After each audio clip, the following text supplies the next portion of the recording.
Diamond ameingia kwenye listi ya wasanii kutokea barani Afrika ambao wako na tuzo nyingi sana ambazo wamejikusanyia tangu wameanza harakati zao za kimuziki.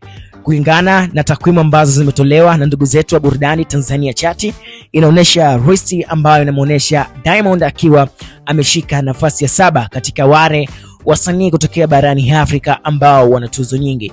Ukiangalia katika chati hiyo, katika listi hiyo, namba 1 inashikwa na Wizkid kutokea pale nchini Nigeria, Green and White akiwa na tuzo takribani 200, lakini pia nafasi ya pili ikiwa imeshikwa na Davido, nafasi ya 3 ikiwa imeshikwa na Burna Boy the African Giant. Lakini pia ukitizama hapo utaweza kumuona Nasib Abdul, Diamond Platnumz akiwa ameshika nafasi ya 7 akiwa amejikusanyia tuzo takribani 100 mpaka 101. Lakini pia hapo kuna wasanii wengine wakubwa kutokea hapa barani Afrika.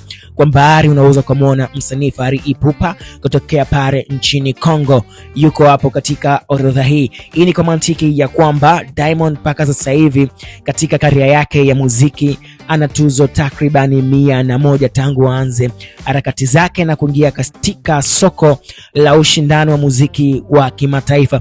Tunakumbuka Diamond alianza harakati zake za kuimba muziki kimataifa pale alipompa Davido korabo yake ya kwanza remix ya nyimbo ya My Number One ambayo ilitamba sana mnamo mwaka 2010 mpaka 11 mpaka 12. So Diamond ameingia katika orodha hiyo according na Tanzania Chati, ambao wamejikita kwenye masuala mazima ya burudani katika upande wa muziki wa Afrika. Of course, subscribe katika YouTube channel yetu kama Fim Online ili kwanza kupata taarifa zote muhimu za kiburudani kutokea hapa Fim Online. Until next time, bye bye.